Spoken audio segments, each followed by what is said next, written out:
All right, this is Miss T, and today's assignment in TuxPaint is to make a number book. So the first thing you're going to do is start with a colored background. So click New.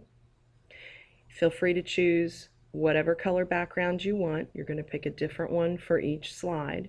So I think I'll just start with yellow to begin. So click Yellow, Open.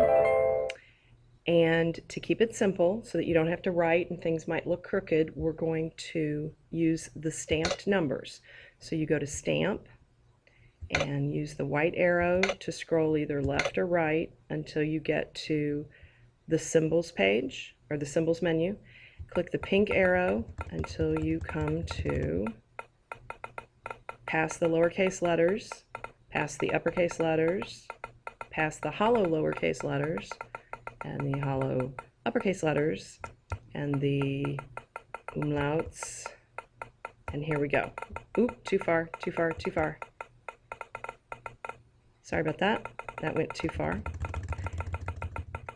And here we go. So we're going to start with the number 1.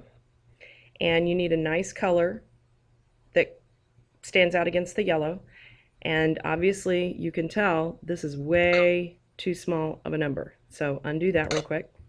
And we need to make our size bigger. So let's try going up about 3 bars. That's good. Now I'm going to use black against the yellow. That'll stand out. So you want to put your number in the top left corner. Stamp it once. And now your job is to find one stamp of something. One. And it needs to be already a big stamp because you don't want to use a small stamp that you then have to make bigger and then it digitizes and looks all blurry.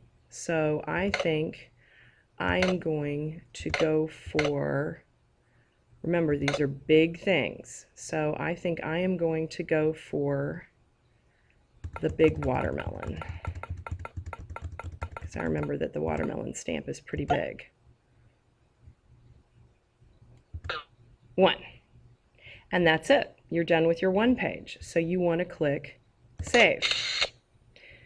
Now, we want to start with a new background. So I'm going to click New. I can pick another color. So this time I think I'll pick purple. Open. And if I very quickly go back to the symbols menu, the numbers should still be ready to go. Click 2. And I need a color that is going to show up against the purple, so I think I'll pick this light green. And remember, they're small, so resize it the same size as the previous one and stamp it. I know it's digitized, but it looks okay. And then my job is to find 2 stamps. So I need to pick things that are not quite as big as the watermelon, and it needs to be 1 stamp stamped twice. So I think I'm going to take a look at the dump truck. The dump truck's pretty big, so I'm going to stamp 2 dump trucks. 1, 2. And that's it for the 2 page. So you want to click Save. 1 more page. New. This time I think I'll make my own color.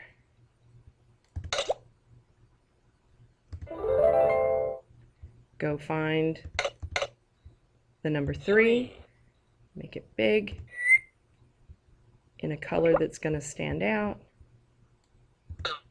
And my job is to find 3 items that are relatively large enough to be seen without enlarging. Ooh, flowers are good.